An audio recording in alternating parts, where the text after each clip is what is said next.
Hey folks, my name is Bryce. Today I'm doing a bit of a different video where I'm taking a look at the Abzan Armor deck.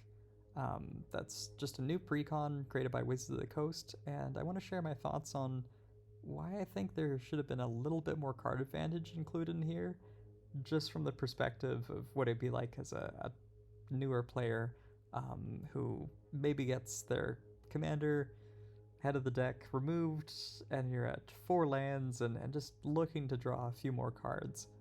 Maybe you're stuck at 5 sources of mana if you got a Soul Ring earlier on, or you got your Arcane Signet in your 4 lands. I think the reveal video itself was well presented, but I gotta say, I was pretty underwhelmed with the way that the deck can operate getting to see cards through card advantage. And I think it's just because Felithar is potentially a great overperformer.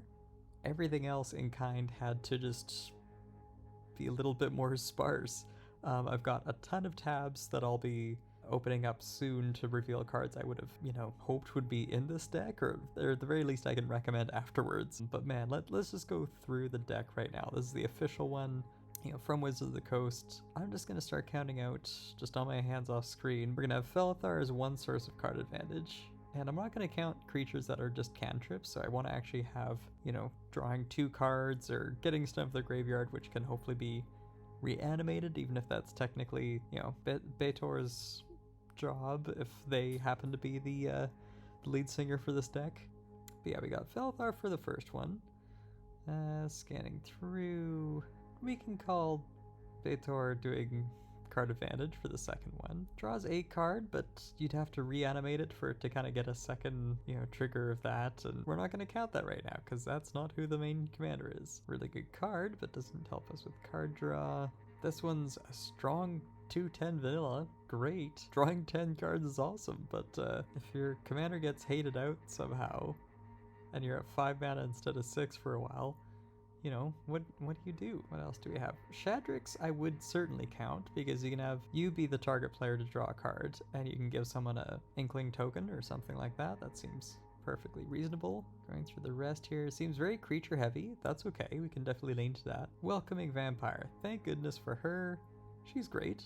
Quite happy to see her in this deck. And for a deck that really cares about next to no power and high toughness, even just seeing some 2/3s in the deck makes you think, okay, there should be more leniency into more card draw on creatures with just a 1 difference in base power and toughness. Well, 2 great board wipes, that's great. White kind of can catch up with taking out more cards than from our opponents and what we have, but again, this is kind of a reach, I find. Well, we got some instant speed card draw. Nope. We're still on 4 at my count. Artifacts, I really hope from at least Betor's ability, you care about gaining life and you care about losing life. Hopefully we'll get that in some lands and some talismans, or again, sacrificing drawing cards equal to sacrifice creature's toughness. Discard the number of power.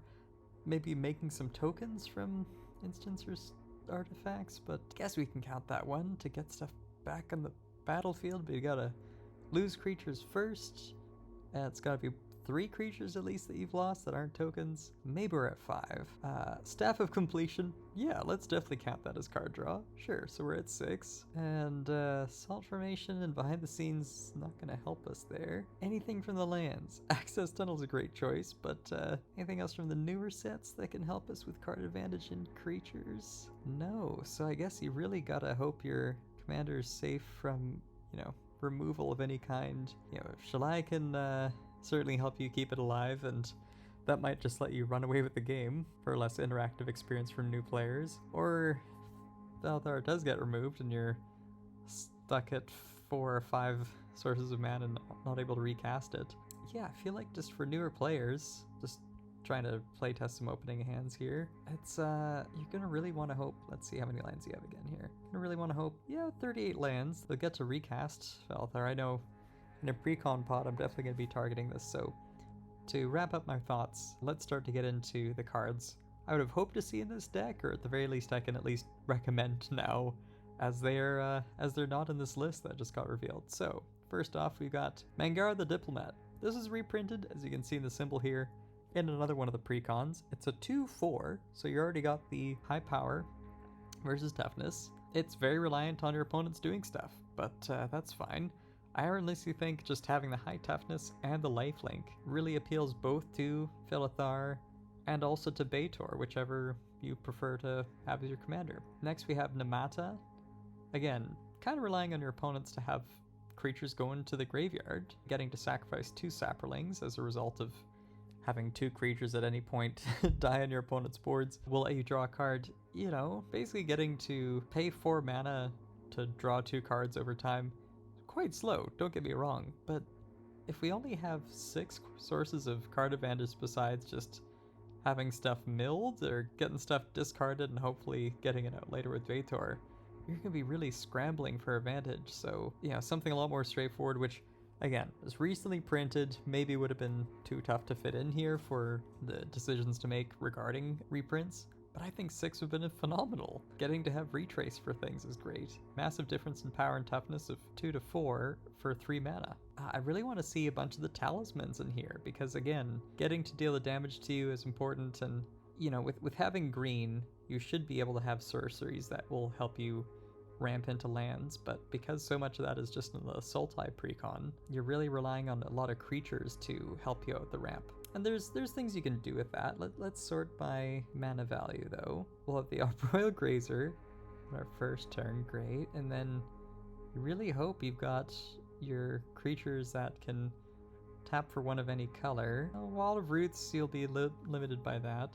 The Axebane Guardian's great later on. Same with Faebar Elder, but man, you can see how kind of clunky it is. You're really just hoping for a Arcane Signet, and you know, these signets are great, but again, I think the talismans are kind of the way to go, even with the green ones, because really, you know, that'll help you get into other ramping later on, which is, you know, there's a lot of like 4 mana value in this precon. I think Murmuring Boss could be great, because you're not gonna have a ton of tree folk in here. That's not the main point. It's just having kind of a pain land that is thematically fitting into, you know, the high toughness of things. Yeah, you could swap that out with one of their different tap lands that doesn't have as big an impact. Also, same thing goes with just the pain lands themselves. Great to see Twilight Mire, but yeah, we're really hoping to just see certain land types, and there's not any damage to speak of. Again, if we're hoping for a build around with Baator, that's one thing. You know, for focusing on the lead singer of this, that's great, but even just the creature lands that have higher toughness than power could be something that could maybe fit into this, that's instead of one of the other lands that's guaranteed to be tapped. But yeah, they also don't have Brushland, that would have been great to include. Fekund Greenshell probably is printed recently enough that they'll just want people to get that from Bloomburrow, so I'll acknowledge it, but probably unlikely, I guess. But this seems like such a great candidate. 2 power, 5 toughness, 5 mana is really expensive, and yet getting to have loss of life and gaining life and you know, just being a high toughness tree folk really fits the theme. Another big high toughness for card advantage is Orin Frostfang. I'd rather have high mana value card advantage than just 6 sources of card advantage in the precon, and, you know, stalling out at 4 or 5 mana value, or 4 or 5 sources of mana, and then just not getting to recast my commander.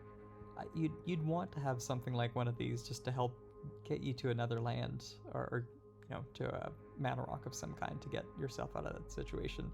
Beast Whisperer has 2 power, 3 toughness, you know, a reprint that has some cost attached to it, but would have been great to see. And you know, I haven't seen it reprinted in any of the precons yet. Yeah, the Teamer one could reveal it, but it doesn't have 4 power, so I think it's unlikely to be a candidate going in there. And with this precon, there's 36 creatures, so you'd have a pretty good chance of getting to play with it. So Dusk and Dawn is great. They've printed it not too long ago in other precons, but man, it feels like such a great 1.5 cards to be fitting into here. They could have play tested with a certain point and found it was too powerful, so maybe that's the case, but it's very budget friendly, so I can definitely see that being in there instead. Phyrexian Arena, just a way to lose a bit of life for a guaranteed card draw. you know, is printed in Foundation, so maybe they don't want to have it printed there. For the first tree, you have to enchant it on a creature, so you could certainly be 2 for 1 with a instant that targets the creature you're trying to enchant and kills it, so I can see there being issues with that. Maybe you want to have a Hunter's Insight instead or something, but I mean, it fits with the Abzan lore as well. Speaking of which, Abzan Beastmaster and the Abzan Charmer, we're gonna wrap up the video for this, but it's on a creature. Funny enough, it has more power than toughness, but really that should be okay for you given the massive toughness for a huge number of all these other creatures. That should almost seal just the fact that you, for 3 mana, get pretty slow upkeep draw, but getting it consistently. And lastly is just the Abzan charm of getting draw 2 cards, lose some life, instant speed, or its removal, or it's getting to buff up one of your creatures to have more toughness to sacrifice later. I just feel like any number of these creatures, couple artifacts, maybe a few lands could have been added to the deck as a way to help boost the consistency for this, for it to play a little bit smoother right out of the box. Let me know in the comments what you guys think, but yeah, these are just my thoughts for what could make the play experience a little bit nicer. In terms of what the cuts could be, that's hard to say, because you know, I wasn't there obviously for the play testing of how the decks all interact with each other. But yeah, I just think leaning so heavily on Felithar and not so much in the main deck of the 99 to get your card advantage, that's gonna be tough. I'm not that happy with what the results of this deck have been. But yeah, tell me what you think in the comments below. Thanks for watching, and I'll see you next time.